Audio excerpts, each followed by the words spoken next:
Human rights advocates and families of victims of extrajudicial killings argued that Duterte's actions, including his public statements and human rights record, degrade public discourse and violate human dignity. Ito yung matindi eh. Observe honesty, respect, and courtesy, and uphold the dignity of the legal profession consistent with the highest standards of ethical behavior. Si Rodrigo Duterte ba has observed honesty, respect, and courtesy, and upheld the dignity of the legal profession. Very few and far in between yung mga transaksyon ni Rodrigo Duterte that has honesty, respect, and courtesy. Eh yung pagmumura pa lang niya eh. Yung mga panahon na siya ay nag-state visit, pupunta sa ibang bansa at hahalik kung kaninong OFW na babae. Is that propriety?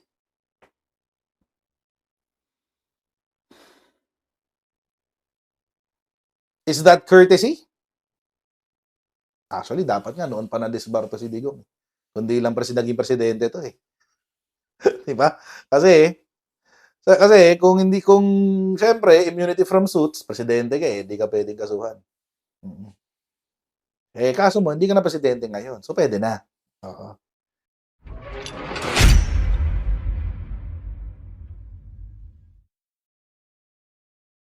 Disbarment naman, guys. So, ito naman. Oh, from one tiwaling mayor to another tiwaling mayor.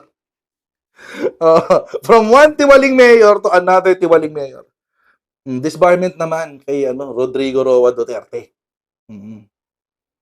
Disbarment, guys. Alam naman natin, mga kotsero, isa sa mga yabang kasi ni Rodrigo Duterte, eh yung abogado daw siya. Yabang niya yun eh. Legit. Abogado naman kasi talaga siya. Pero yung yabang niya. Naging presidente, naging prosecutor na ako, abogado ako, naging prosecutor na ako, naging congressman, naging mayor, naging presidente. Lahat ng opinion ko tama. Dahil ganun ako. Ay, talaga ba? Talaga ba? Lahat ng opinion mo tama? Dahil ikaw ay naging prosecutor, naging mayor, naging congressman, naging presidente. Ganun pala yun. Ganun pala yun. So, punta ngayon natin to. Ito kasi yung balita, guys. Ay, hindi yan yung balita. Iba yan. Wait, puntahan natin yung balita. Ito yung balita. Ayan. Supreme Court asked to disbar Rodi Duterte. Spare us from his antics, attacks on Filipino dignity. Ayan. Alam niyo mga kotsero, sa akin, wala namang problema to. Happy nga ako na ipapadisbar siya. Yun nga lang, mga kotsero. Yun nga lang. Bakit palaging nagpa-file ng mga kung ano-anong kaso sa mga Duterte? Eh, mga CPP, NPA, NDF. CPP, NPA, NDF.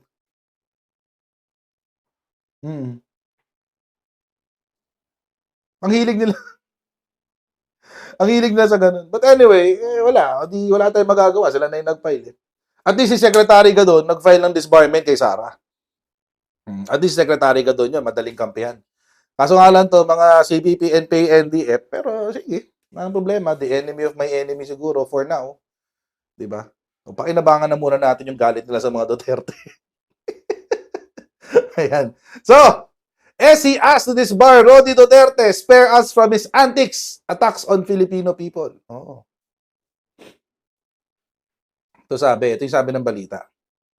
Ito sabi siguro, ang nag-file, human rights advocates and families of victims of extrajudicial killings argued that Duterte's actions, including his public statements and human rights record, degrade public discourse and violate human dignity.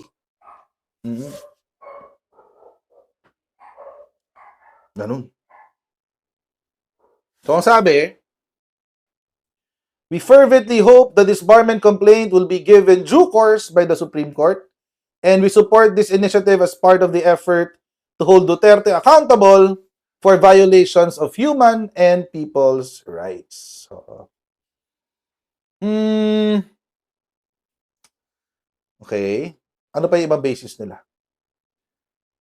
He degrades our public discourse on human and people's rights, but much worse, he attacks and seeks to destroy the human dignity of ordinary Filipinos. Okay? Medyo generic no?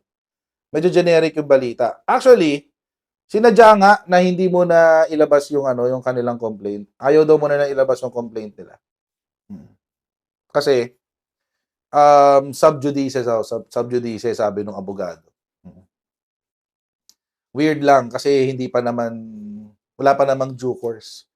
Hindi pa napagbibigyan ng Supreme Court. So hindi pa natatanggap ng korte, kumbaga. Or wala pa ito sa jurisdiction ng korte, ini-a-apply pa lang. Kasasubmit pa lang.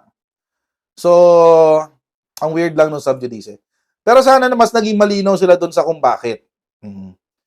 Pero, if I am to speculate, speculation lang to kung pupuntahan natin yung Code of Professional Responsibility. Ayan, ito yun, CPRE. Ayan, sana. Ayan. CPRA pala. Code of Professional Responsibility and Accountability. Ito yung parang Code of Ethics. Parang Code of Ethics ng mga abogado. I will speculate lang naman, that yung complaint will be under Canon 2, which is propriety. Sabi, a lawyer shall at all times act with propriety and maintain the appearance of propriety in personal and professional dealings. Yan. Sa lahat daw ng galaw, ang isang abogado ay dapat umakto na maayos sa personal at sa professional na dealings. Ito yung matindi Observe honesty, respect, and courtesy, and uphold the dignity of the legal profession consistent with the highest standards of ethical behavior. Ngayon, mga kotsero, ito subjective na lang. Subjective naman itong tanong na to. Sa palagay nyo, si Rodrigo Duterte ba has observed honesty, respect, and courtesy, and upheld the dignity of the legal profession? Palagay nyo? Palagay nyo? Siya ba ay nakikisalamuha ng may honesty, respect, and courtesy? Yun. So, palagay nyo ba? No, ang daming no. No honesty, no dignity, no, sabi ni Oliver. Sabi ni Teacher Chet, no. Ang daming no. Grabe siya. Ang daming nagko-comment ng no. Totoo naman kasi. I would argue the same. Very few and far in between yung mga transaksyon ni Rodrigo Duterte that has honesty, respect, and courtesy. Yung pagmumura pa lang niya Yung pagmumura pa lang niya Kaso mo, ang problema doon sa pagmumura niya, mga kotsero, hindi yun that's not done in the practice of law. Baka yun ang i-argue nila. Hindi naman siya abogado nung nagbubura siya Presidente siya ng Pilipinas. Kaso mo, mga kotsero, ang problema naman doon, pag in-argue yun ng kabila, at all times. Yung salitang at all times. Yung mga panahon na siya ay nag-state visit, pupunta sa ibang bansa at hahalik kung kaninong OFW na babae. Is that propriety?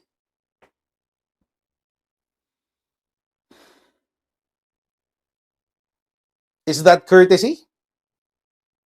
Actually, dapat nga noon pa na-disbar to si Digong.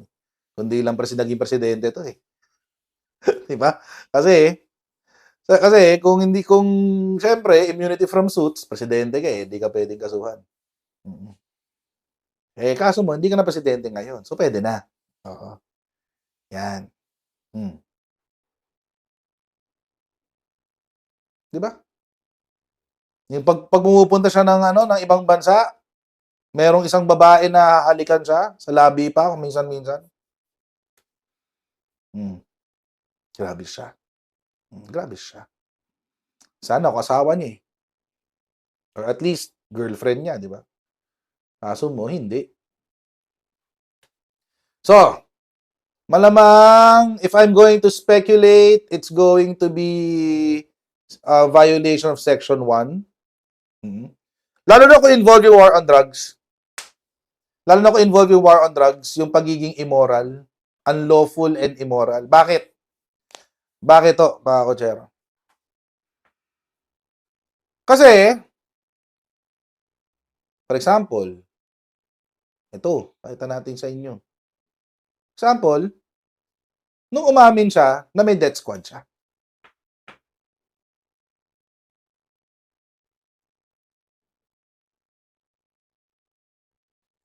Former Rodrigo Duterte told a Senate inquiry Monday, October 28, 2024, that he had maintained a death squad of criminals to kill other criminals when he was mayor of Davao City. So, mga kotsero,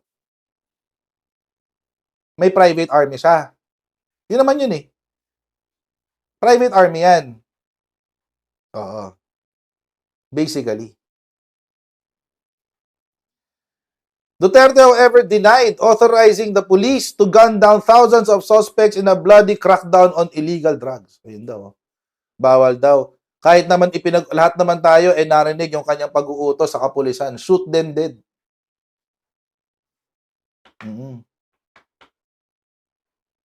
Shoot them dead. Diba sinabi niya yun? Lahat tayo alam natin yun, mga kotsero. Lahat tayo narinig natin yan. Shoot them dead. Kill, kill, kill. O, sabi niya. Pero wala daw siyang kinalaman doon. Wala daw siyang kinalaman. O, di bale, pinag-aaralan na yung kaso niya.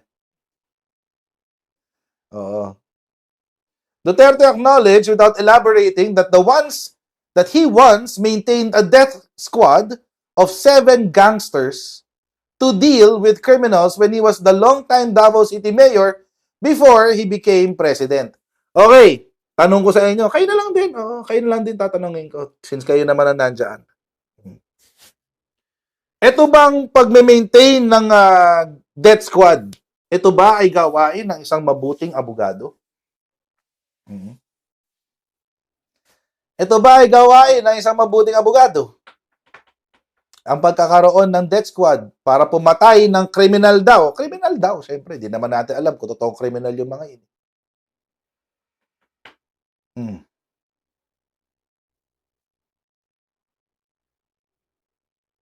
Ang abogado ba dapat ganyan? Kayo nang sumagot. Oo. Kayo nang sumagot. Ito pa.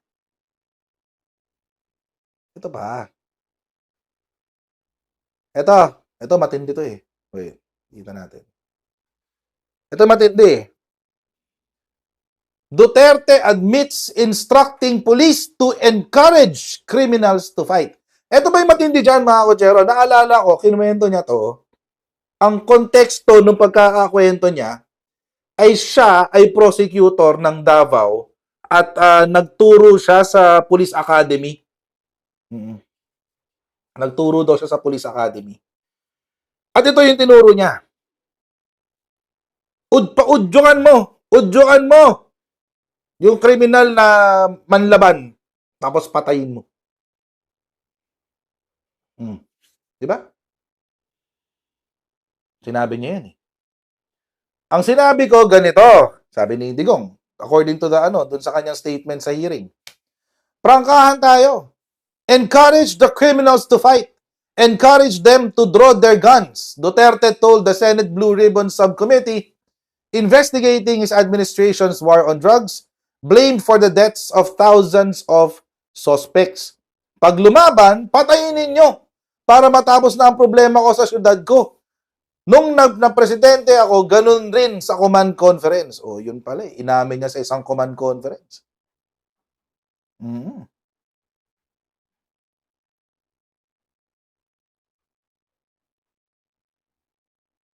Oh. Tanungin ko kayo ulit. Kayo na lang tatanungin ko. Oh, hindi na ako yung manghuhusga. Kayo na lang. Kayo na lang, mga viewers natin. Ilan ba tayo ngayon dito? 2,313 na viewers natin ngayon dito sa live stream. Kayo na lang tanungin ko. Ito ba ay gawain ng isang mahusay at maayos na abogado? Palagay nyo.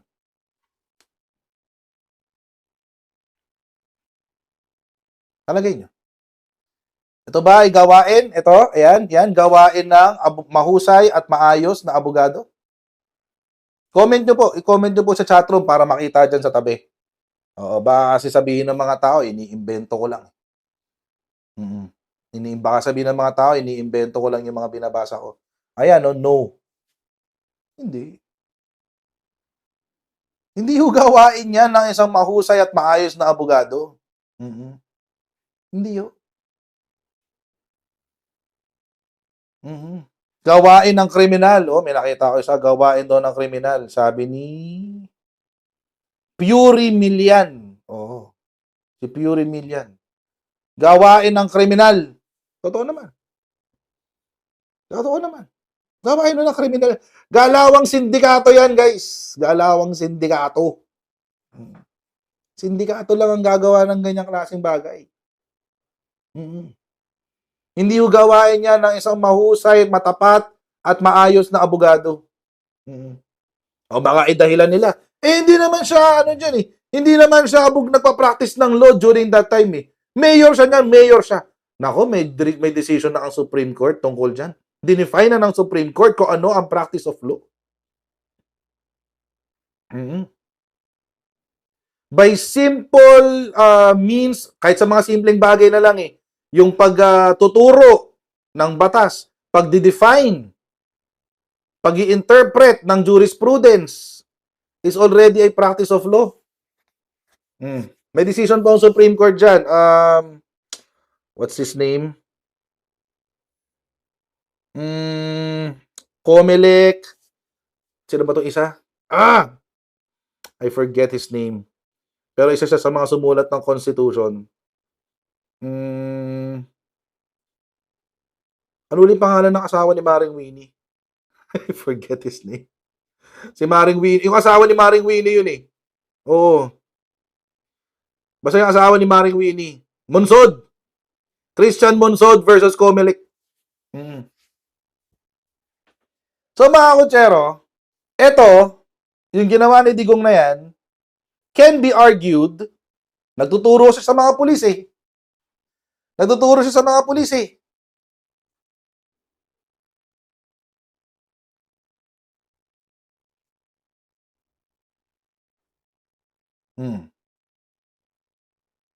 So it can be considered a practice of law. Ngayon, as a lawyer, inadvisean mo ang kapulisan, huy, ganito na lang. Udyukan mo na lang yung mga pulis. Udyukan mo na lang yung mga kriminal na manlaban sa'yo. Para kapag pinatay mo, maabsuelto kita.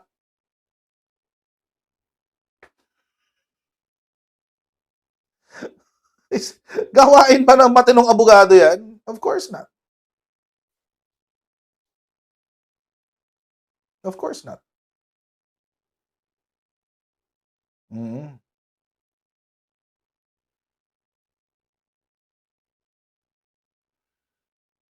Ganun ho yun.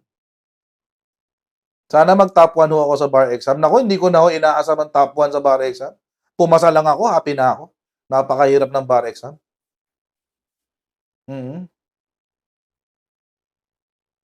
Oh, anyway.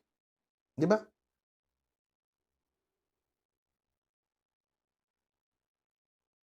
Hindi ho gawain ng matinong abogado yun.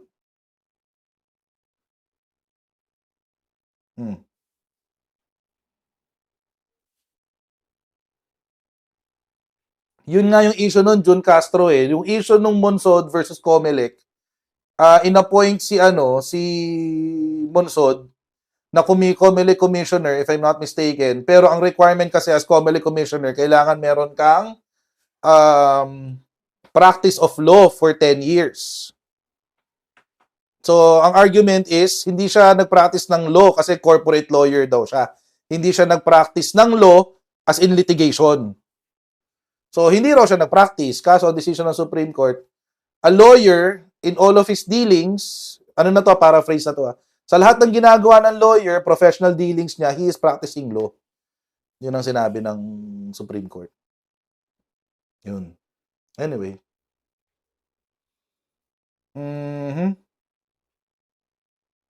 So, may tinu ba si Digong? Sabi ni Rapsa. Ewan ko, meron ba?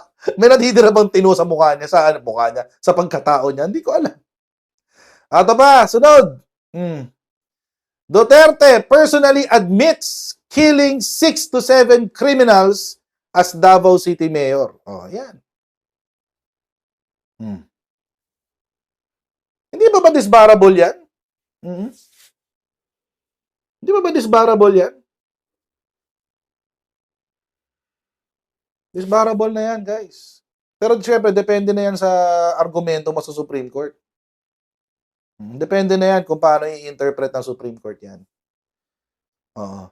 Bahala na si Supreme Court doon. See? Abogado yan. Inamin niya mismo na nung siya ay mayor, meron akong 6 hanggang 7 kriminal na pinatay. Eh, kahit sabihin pang kriminal, it doesn't make it any better. Abogado ka dapat dinala mo sa BJMP. Pinadetain mo doon, tapos kinasuhan mo. Abogado ka Excuse me. Abogado ka kasi. Lang ako nga, hindi pa ako abogado. Alam ko yun malamang sa malamang. Alam ni Digong yun. Kahit hindi abogado, alam yun Common sense na lang yun Kapag meron kang pag meron kang nahuling kriminal, dali mo sa presinto. Hindi mo papatayin. Unless it is self-defense. And in the act of self-defense, equal and opposing force. So, pag may baril siya, barilin mo din. Yung gandun ka lang. Hindi ka pwedeng Hindi ka pwedeng tsaka dapat yung threat, yung merong imminent threat to the life and safety of your person. Ito, meron bang threat sa buhay niya? During that time, nung pinatay niya yung 6-7 na yan.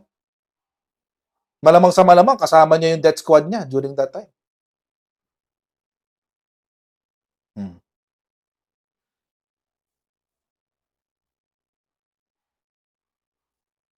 Meron kayong threat sa buhay niya? Is it an equal force to repel the threat? We don't know. Basta ang sinabi niya, pumatay siya. O, di bahala siya ngayon, sinabi niya yan. Inamin niya. O, di magpaliwanag ngayon siya sa Korte Suprema kung bakit hindi dapat siya i-disbar.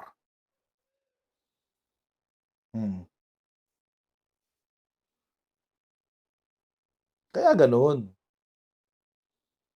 Kaya alam nyo mga kotsero, kapag nagtatanggol ka talaga ngayon kay Duterte, iba ngayon ng pag nagtatanggol ka kay Duterte it's really, sinusuko mo talaga ang sinusuko mo ang moral, sinusuko mo ang logic, sinusuko mo rin ang common sense. Parang tong taong to, pakinggan natin tong taong to. Pakinggan natin. Samantala, kampo ni dating Pangulong Rodrigo Duterte, kumpiyansang madidismiss ang sinampang disbarment complaint laban sa kanya. Nagbabalita at nagseserbisyo sa San Juan City si Pamela Vasquez. Pam, magandang hapon. Magandang hapon, Liza Attorney. Pinauubaya na ng legal counsel at dating presidential spokesperson ni dating Pangulo Duterte na si Attorney Sal Panelo sa Korte Suprema ang desisyon hinggil sa isinampang disbarment case o complaint laban kay Duterte.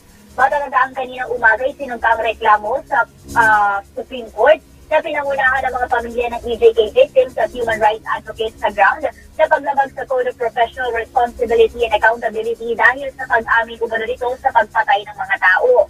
Pero kung sila ang tatanungin ay kampante sila na hindi ito gugulong at madi-dismiss din. Unang-una, hindi naman siya na umamin. Matagal ko nang pinanawahan. There never was an admission that he killed people. In other words, if you're making him accountable for a crime, he has not committed any crime. And assuming that he has committed a crime, you have to prove that beyond a reasonable doubt para maging accountable ka. That is the only time you can file a disbarment charge against a member of the bar. Hindi pa naman anya nila ito na pag-uusapan ng dating Pangulo. Samantala, sa parehong foro may sinabi ni ACT Teachers Party List Representative Franz Castro na dapat lamang anya na matanggalan ng disitensya sa pagkaabogado si dating Pangulo Duterte. Para sa akin, no, dapat nang mag-disbar doon sa nangyaring, yung involvement ni President Duterte, no, doon sa EJK, yung panahon niya. Yung mga ginagawa niyang mga pagmumura, na hindi dapat yata ginagawa yun ng mga abogado. Kaservisyo mo sa San Juan City, Pamela Vasquez para sa Teleradyo Serbisyo at Radyo sa Isa. Kasi alam nyo mga kotsero, medyo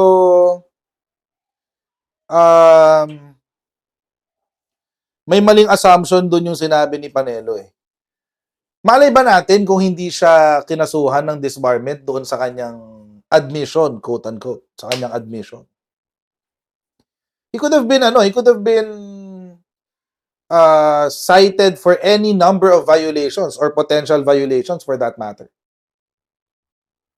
Mga kotsero, ito nga recently may na-disbar sa GC dahil lang sa group chat. Group chat ha?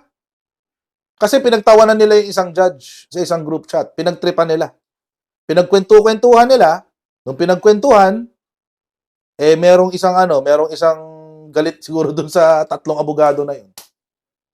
Oh. Pinorward dun sa judge yung kanilang kwentuhan. O si judge, nag-file ng disbarment. O disbarred, tatlong abogado. Kwentuhan lang sa GC yun ha. Kwentuhan lang sa GC yun. Parang na-insulto daw kasi tinawag daw siyang LGBT or whatever, na-insulto yung judge. So, ayan. Disbarred. Disbarred. Wala akong hard and fast rule pagdating sa disbarment. Sui generis nga ho yan eh. It's a category of its own. Wala akong rules yan. Or walang specific na mga elemento. Parang betrayal of public trust. Ganun. Walang specific na mga elemento yan.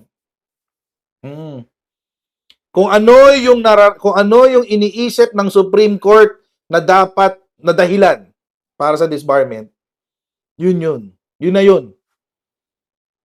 Korte Suprema lang ang may kapangyarihan dyan. So yung sinasabi ni Panelo na hindi, kumpiyansa ako, madidismiss yan. Ikaw lang yan. Hindi mo alam kung anong mangyayari, Panelo. Hindi mo alam kung anong mangyayari. Hindi mo alam. Depende yan sa argumento. Depende yan sa kung paano mo ipagtatanggol yung sarili mo para hindi ka i-disbar. Depende yan sa kung anong iisipin ng justices para hindi ka ma-disbar. Depende talaga yan. Hindi ho yan walang hard and fast rule. Kung ano talaga ang argumento mo sa Supreme Court. Yun lang yan. May tanong dito, pag ba na-disbar, makakabalik? Yes, may specific requirements yan. May specific time frame, may specific requirements, tapos very stringent yung requirements. Pero nakakabalik naman. Nakakabalik. Posible. Pero syempre, mag-a-apply ka ulit sa Supreme Court, i-argue mo ulit na pwede na po ba akong bumalik in the practice of law, etc., etc. So, yun.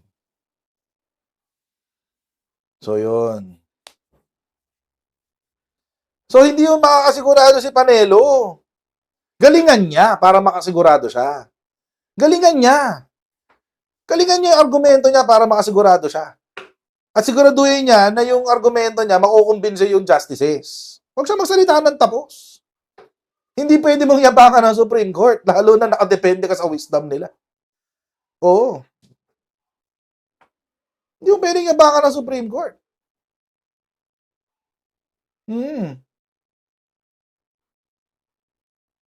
Ano ang consequence pag na-disbar? Tanggal ka sa practice of law. Hindi ka na makapag-practice.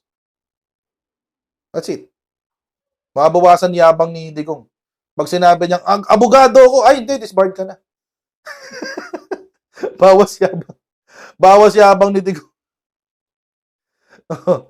Paano si Attorney Gadon? Si Attorney Gadon parang wala na siyang balak bumalik sa practice of law. So para siya, sa kanya, wala na. Hindi na issue sa kanya.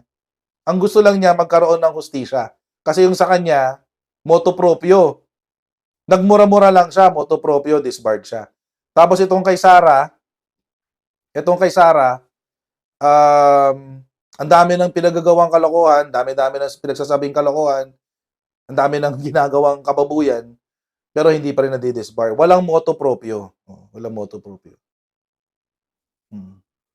Nanuntok na nga ng sheriff, hindi na disbar. Pero parang parang inatras yata kasi yung complaint doon sa, yung inatras yata ng sheriff, yung disbarment complaint. Kaya hindi natuloy. Oo. Ewan ko lang, hindi ako sure kung ano nangyari doon. Pero dapat yun noon pa. Dapat yun noon pa. Nakakatawa nga mga kotsero. Ito may singit ko lang ha. Singit lang naman to. Hindi na to part ng topic. Pero kasi nakita ko lang sa social media kanina. Sabi. Rodrigo Roa Duterte, isa kang alamat. Sui generis. You're a class of his own daw, sabi. Alamat daw si Rodrigo Duterte. Bakit? Kasi daw mga kotsero,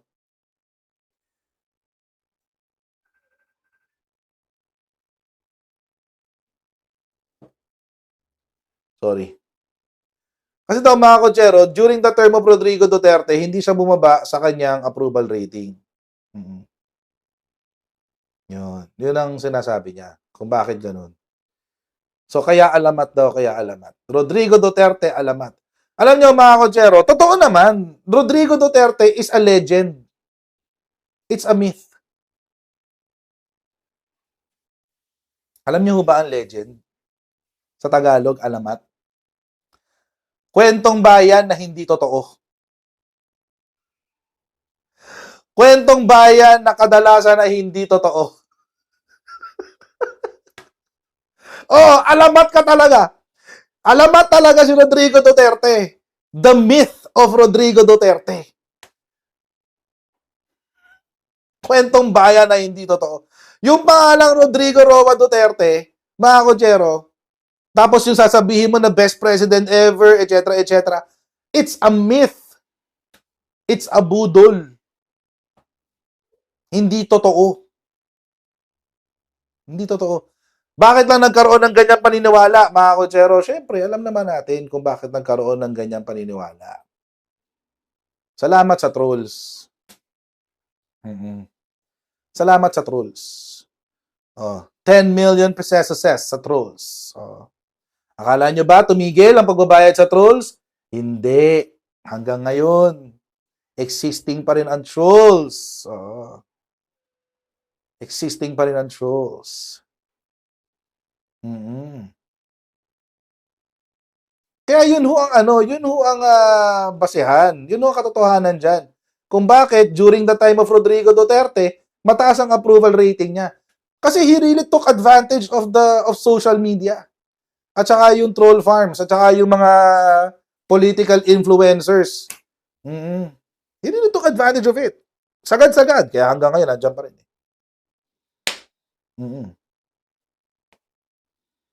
Diba? Alamat talaga siya. Oo. Alamat. Ibig sabihin, kwentong bayan na hindi totoo. Alamat talaga. Kaya nga dapat dinidisbar na siya eh. Anong connect? Walang connect. Pero wala lang kasi nakita ko lang kanina gusto kong daanan. Oo. Kaya yun. Yun guys. Dapat na talaga siya i-disbar. Ako, personally, hindi naman na niya kailangan mag-practice eh. Ang delikado lang mga kotsero, ito. Ay, bago ko tapusin tong topic. Ang delikado lang kasi ganito. Pag na-disbar si Rodrigo Roa Duterte, o di hindi na siya pwede mag-abogado para kay Sara. hindi na siya pwede mag-abogado para kay Sara pag na-disbar siya.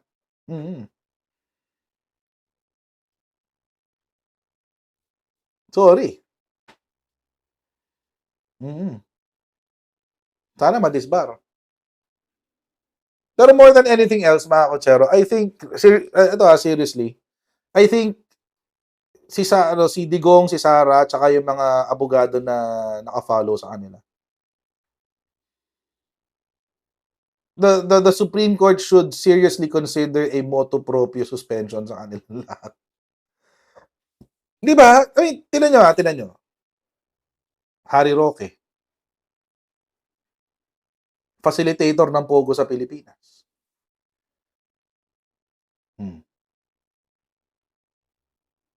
Vic Rodriguez, Glenn Chong, they're acting inappropriately. Gusto pang mag-umpisa ng tawag dito, ng revolution. Oo.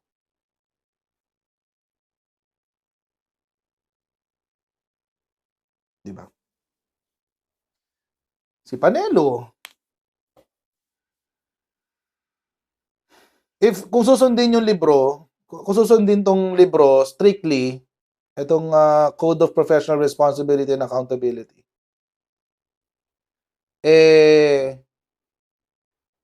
marami madidisbar. Marami yung madidisbar. Kung susundin to sa by the letter. Pero unahin na lang muna natin si Digong. Umpisa na muna natin kay Digong. Sana lang muna.